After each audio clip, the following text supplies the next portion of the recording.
I used to look 10 years younger, and I look my age, so I can do it. Yeah, it was March of 2013 when I first landed in Lilongwe to work in this position at supporting level, not being a diplomat for the ministry. We just needed to have college degree. Then I took a test with another 20,000 people for 135 positions, and I was like Wow. 139, and a few of them didn't want to take it. So I went to India. From there, I went to Argentina, to Buenos Aires.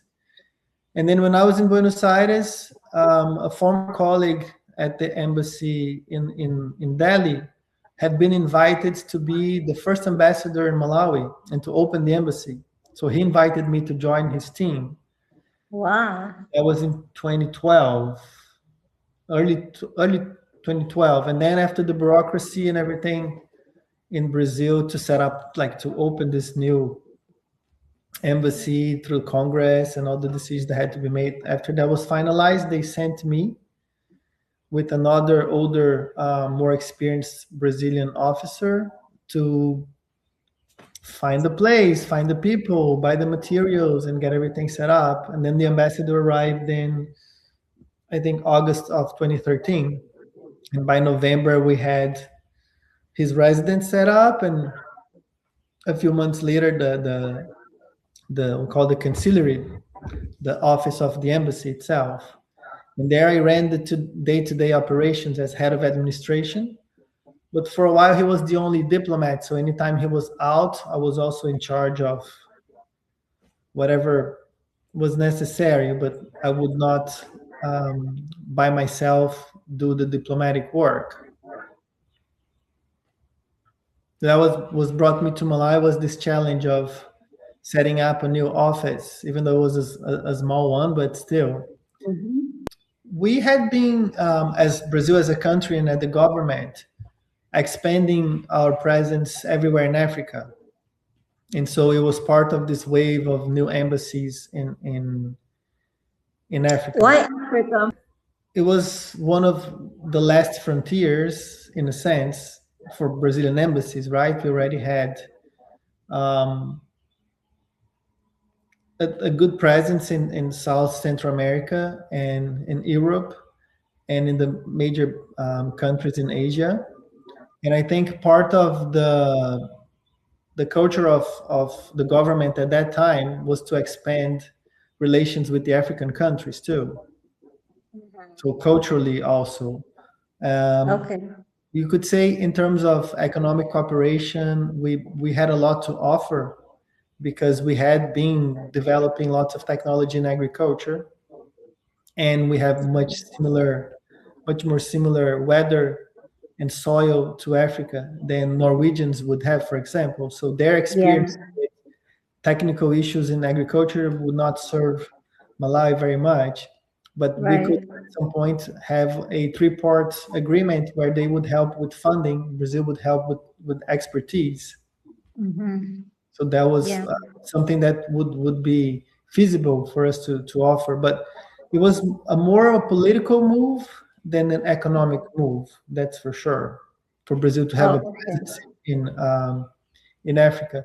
We had aspired to have a different United Nations Security Council in which Brazil would participate. And so that was also part of Brazil's plight for that position, to have a wider presence in the world and in more countries. So that would also hopefully translate into votes in the General Assembly, which is the other major organ of the UN. So that's how we felt. We also had a major partly government enterprise called Vale do Rio Doce, which is a mining company that was partly privately owned too, and had been operating in Mozambique. They were extracting coal and taking it out of the country to an old port, and they wanted to cross through the north of Mozambique and through Malawi to take it on the Nacala port that they were developing. So they were responsible for building a big piece of railroads that would go through Malawi. So I think Brazilian, I would say, I'm not sure how deep it went, but Brazilian presence could help with those negotiations too. Mm-hmm. I think after a year or two of being there, we had a different president, and we had a much different exchange rate. So it became more expensive to run the operations, to the point where we were just staying afloat, and we could not really have the embassy fulfill its purpose. And then it became a different priority with the new president to run those embassies in Africa. So our funds were even more shortened. And I think by the time that the embassy was closed, we had a different party even in government. And they felt that we should have a stronger presence in bigger countries, instead of that spread presence that was spread too thin at the moment also. But by that time, I was not working with the embassy anymore, I think for 4 or 5 years. I think the closing happened in 2021, and I left in 2016. I think we also went through a change of government during the time we were there, and that changes people and changes priorities, so that slows things down. But what I can say with properties on our side, we were spread too thin. We needed another diplomat at least to help the ambassador take over a lot of the responsibilities. And that only happened that after I left, they sent a diplomat, but then he was encumbered with also the administrative responsibilities, which took some of his time.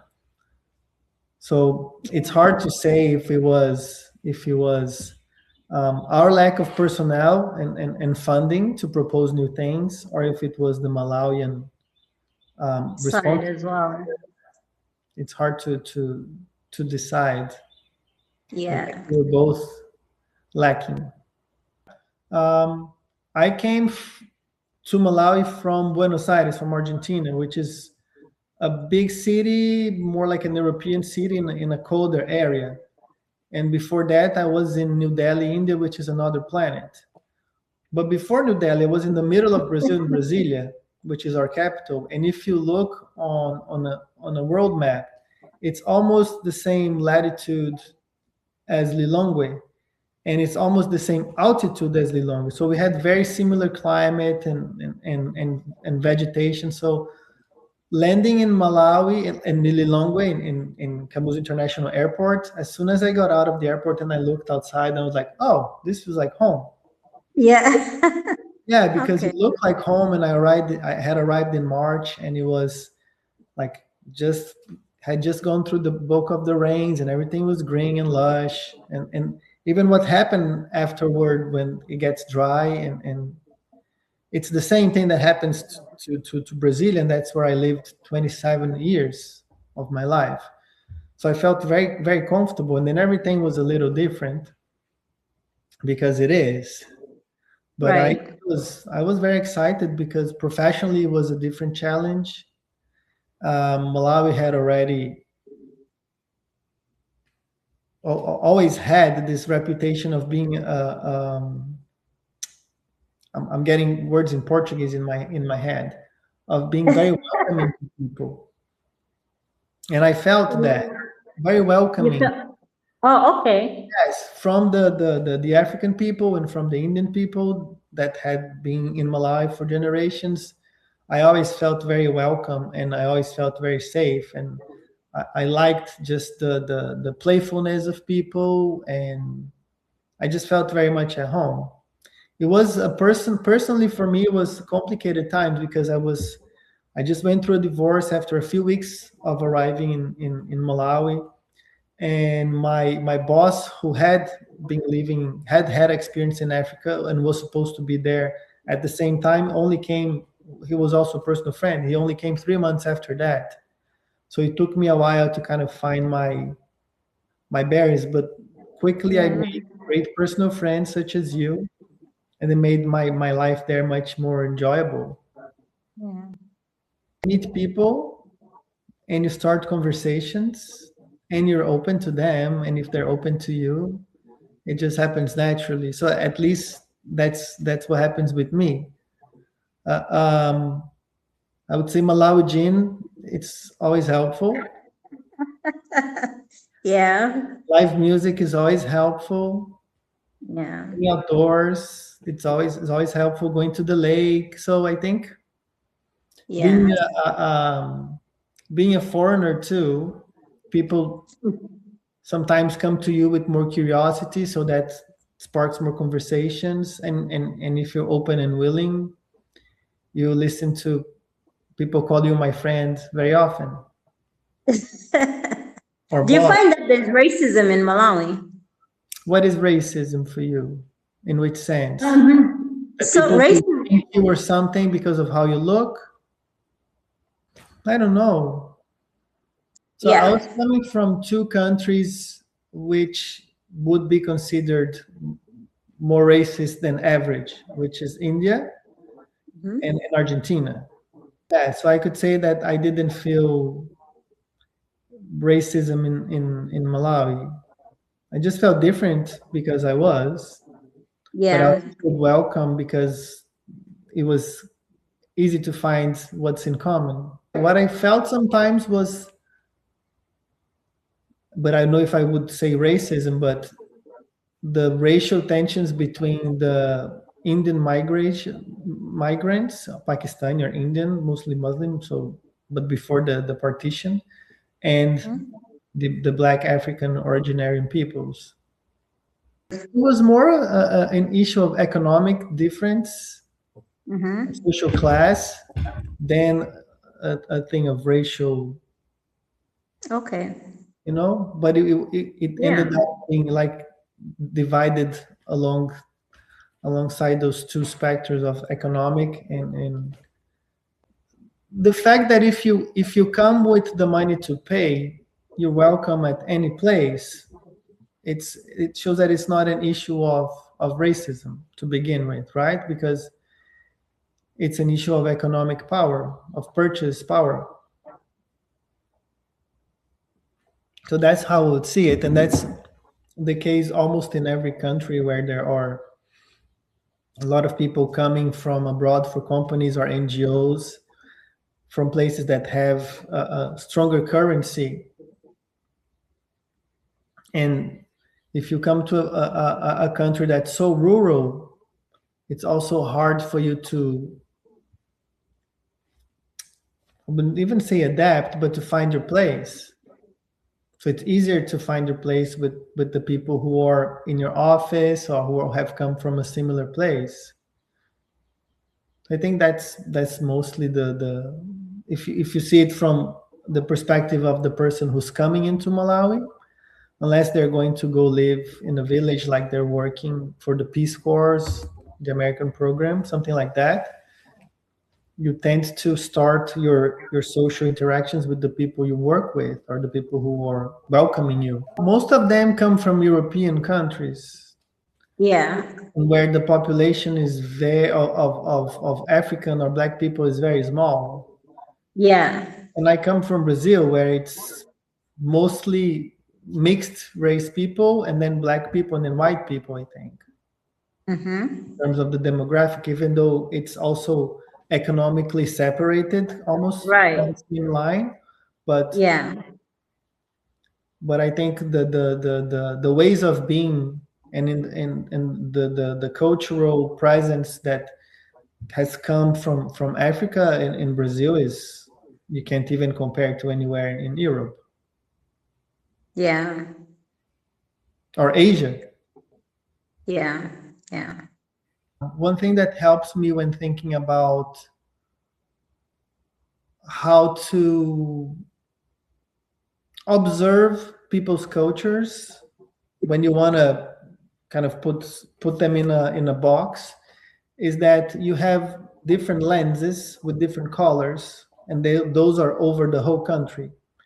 So say Brazil has this little yellow tint of something and this little green tint of something, and then some people will have those hues even stronger on them. Where some countries don't have much yellow and much green, and even though you have some yellow and green on you, you don't have that added.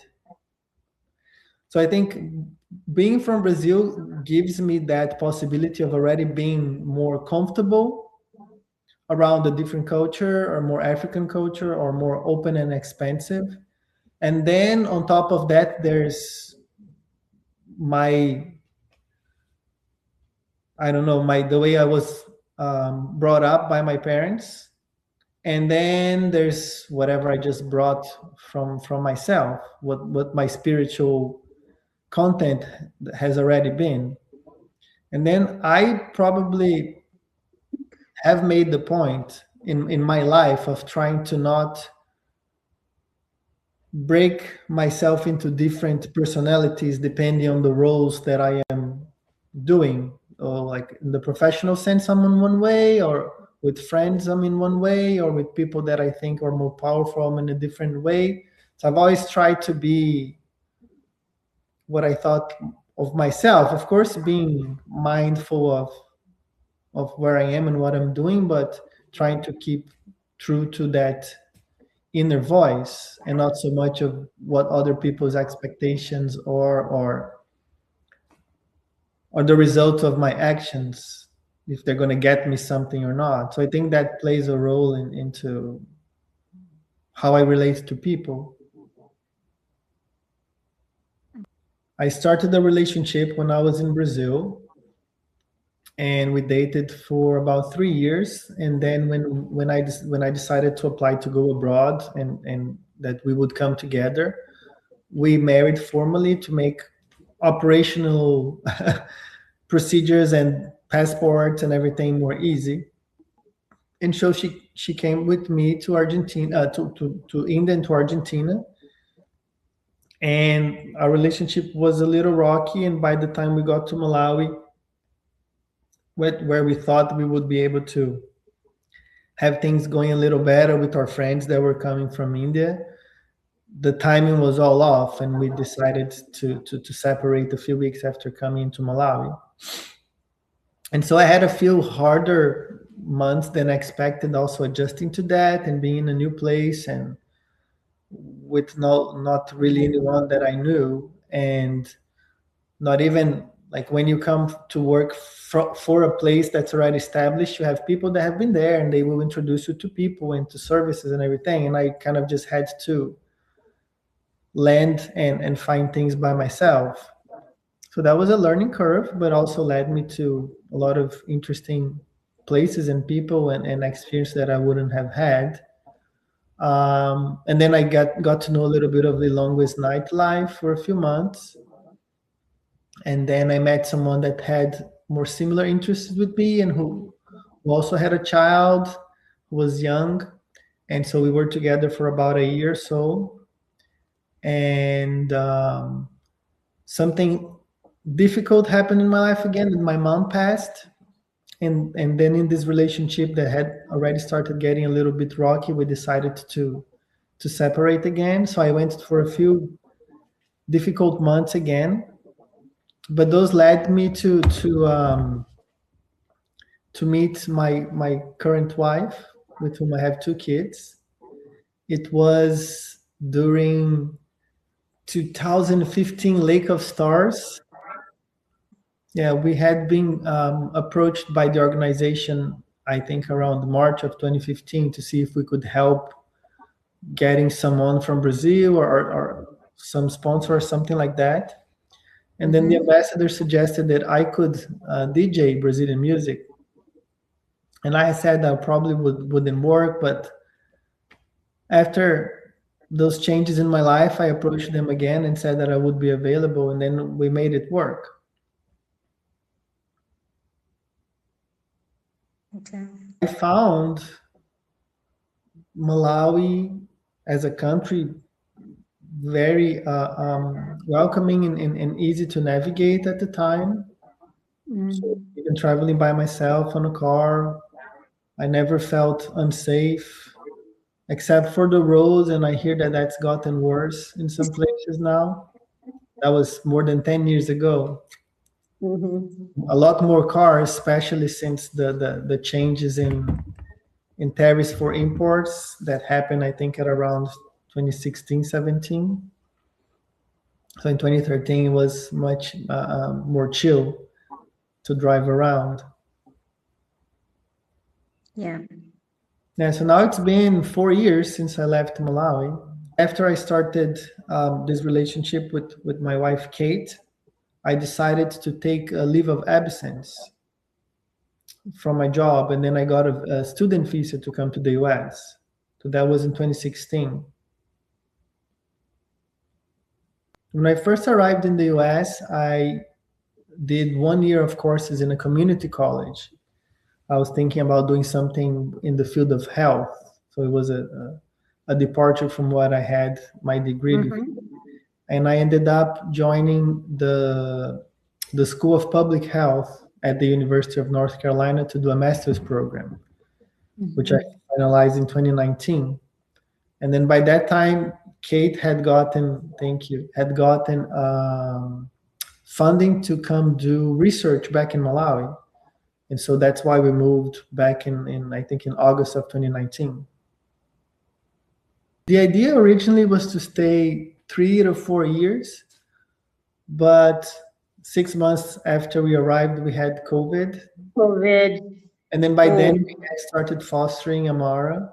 It was 6, 7 months at the time, and she was a little sick. So we managed to bring her to the US. And then we came back in January of 2021. By September, we had gotten pregnant.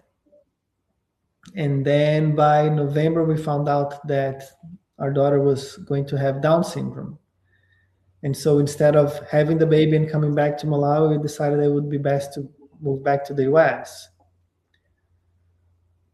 So it was a little busy. Kate's a pediatrician, and before coming to Malawi, she had been working in Botswana for 2 years. And that's where she started working with children with cancer. And then in Malawi, she came to work at the UNC Malawi project to do research. And then after 1 year, she would go back to UNC to do her fellowship in pediatric oncology. She had already thought about adopting by herself. And before I met her too, I had already thought about growing a family by adopting a child. And then when we got together and decided to have children, we thought maybe we'll have a child first and then adopt later. But things didn't go according to our chronogram. So by the time we got to Malawi, we said, well, let's get eligible to foster a Malawian child. And then while we live here, we will apply for the adoption. Otherwise, we would have to apply and then wait until the adoption was finalized to be united with the child. And since we were living in the country, we thought it didn't make sense. And so I think we arrived, and maybe 3 or 4 months after arriving, we had all the paperwork set up. We came back to spend the holidays with our families in the US and in Brazil at the end of 2019. And in the end of January of 2020, we received a call from the hospital saying that there was a child that had been abandoned, who was maybe 6 months at the time, and they had no history of her. We were just going on a trip for a week. And then when we came back, we visited that child in the hospital. No one had found anyone related to her. And so we applied to take care of her as foster parents. And then once all the paperwork was kind of done for that, we submitted an application for adoption. And because of the timing of things and of COVID, we were ill-advised by our lawyer on how to proceed to try to get her to come get treatment in the US with us. And the adoption ended up taking much longer than it should. We got approval from the ministry to have her be issued a passport and to take her with us to the US temporarily. And then while we were there, the courts decided that only they would be allowed to have spoken on the issue of a passport because the adoption had already been asked. And so they asked us to return to the country within 3 months.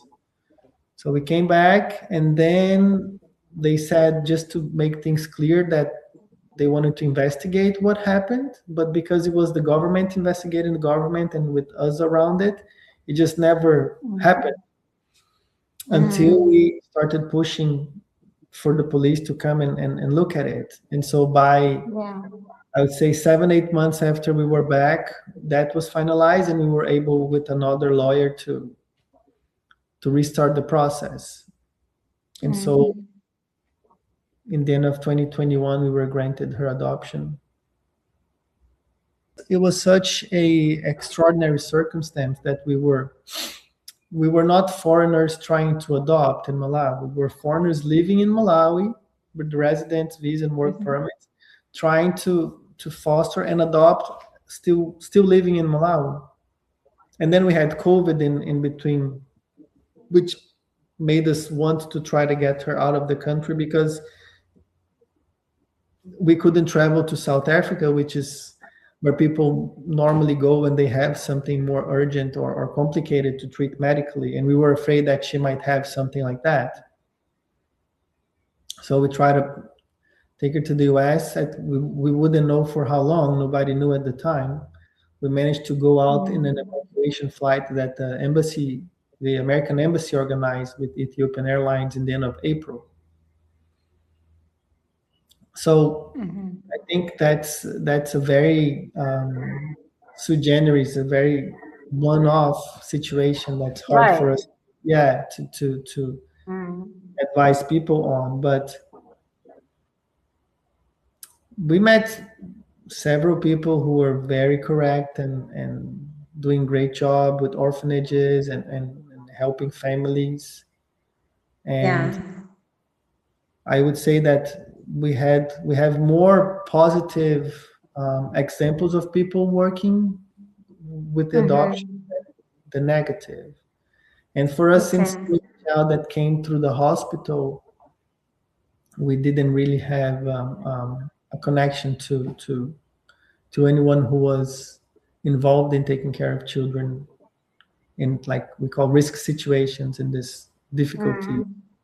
And it's hard for a parent because you also you want to help giving a home to these children, but you also don't want any child to be in need of that. Yeah. Okay. My daughter would probably be dead if we hadn't taken care of her, because we found out something that the test in the hospital hadn't found. Yeah. So I don't feel any guilt. Yeah. I think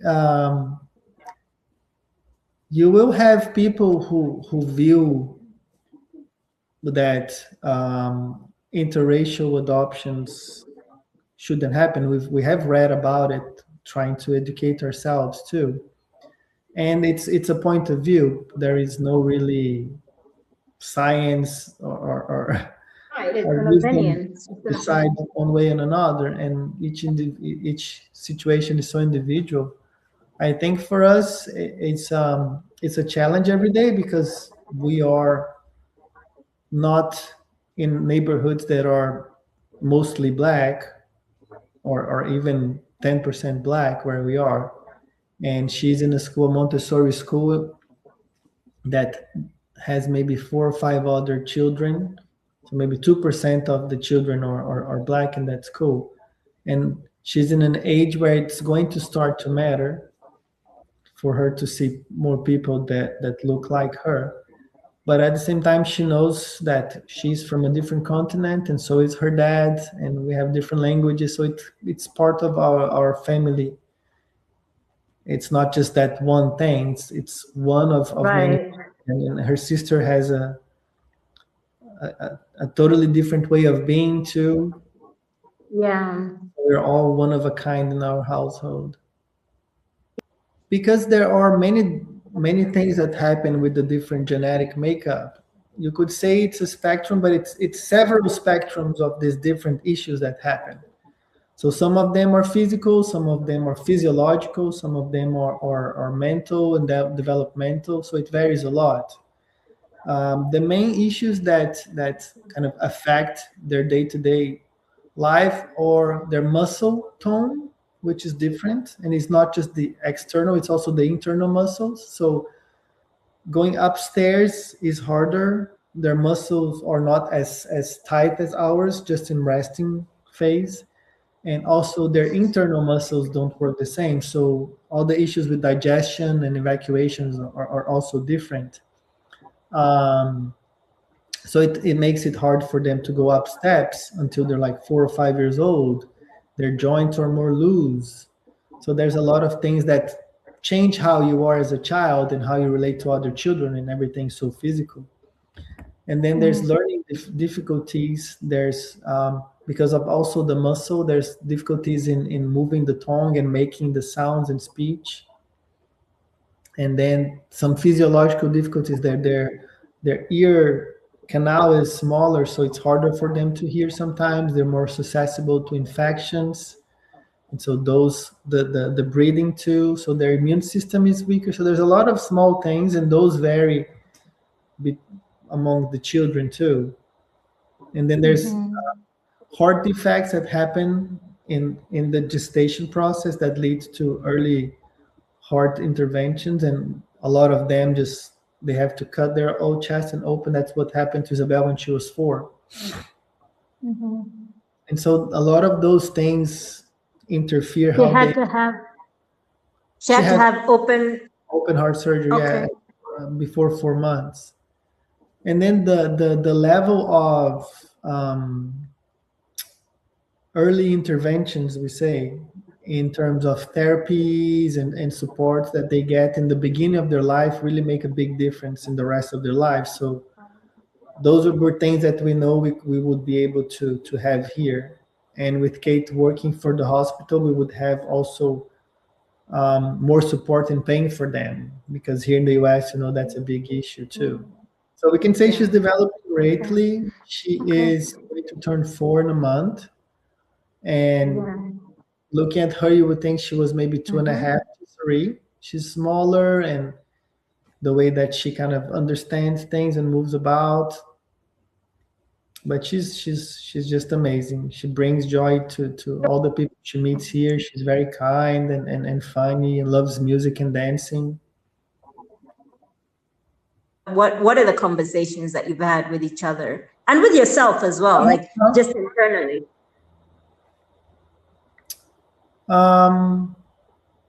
Kate and I are very empathetic people, so I think we start from the heart on how we do things and how we relate to people.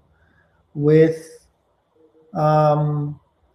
me migrating here, for example, I come from a place where I was considered white, and here I'm not. So we had that small thing to deal with, and I'm someone who doesn't really worry about what other people think, and so that's sometimes uncommon to the person that you're relating with to kind of be in that situation, because they feel like they have to take some responsibility.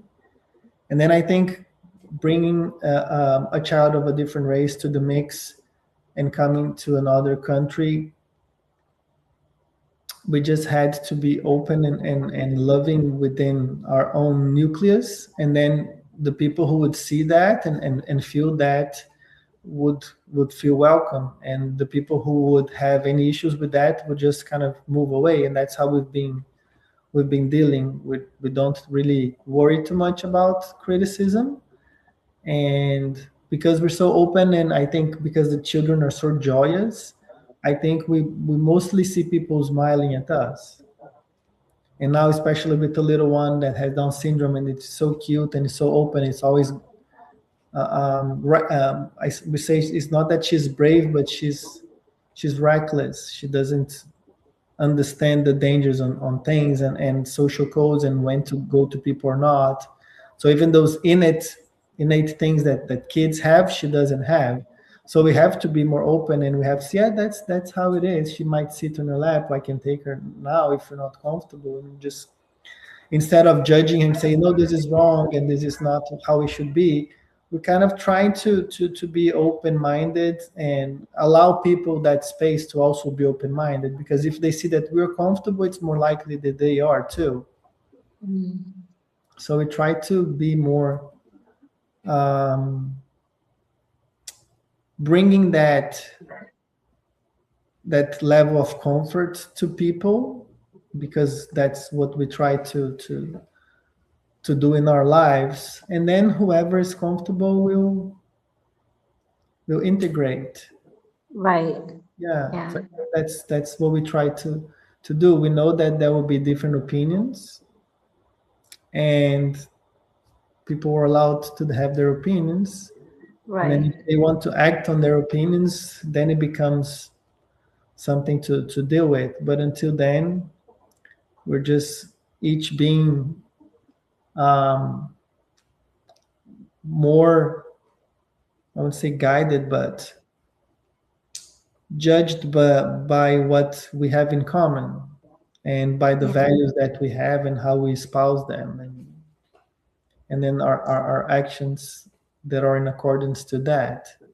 And Kate being a pediatrician and in the health field, and we are in a city that is known by its openness, and we're just attached to a college town that has a lot of influx of people and students. And then around we have one of the most developed areas in the state in terms of science and research. So there's people from everywhere. I feel that I have found a very special place that I'm happy to retire. And we have just moved to this new house that has beautiful land. It's maybe the size of a Malawian house, a Malawian plot in the noble In the area. urban suburb sort of area. Yeah. Okay. So it's a very comfortable life, much more than I could ever ask. I grew up in an apartment, and so to have a house and land where I can plant things and have a little privacy, I feel it's. I don't need much. I don't need a mansion or sports cars or status or anything. I'm happy having this space where I can recharge and try to bring it to the world. Yeah, no, I've had, I would say now, 5-6 years of interrupted sleep, and the last 3 or 4, I would probably say I haven't had 2 weeks of not waking up in the middle of the night for an hour or two, at least once or twice. Wow. And so my body also unlearned how to sleep. I had to take some gabapentin for a while and try to do different things. Yeah. So it's hard. It changes your metabolism, your mood, and your relationship with people, memory. So it's been I think. And is that just from like having children, you think? Yeah. Okay. In my case, yes, because I've been feeding myself well, not drinking alcohol that often, or doing anything that would change my ability to sleep properly. Yeah. Is there anything else you'd like to share with us? Yeah, it's very important to sleep as you age. Yeah.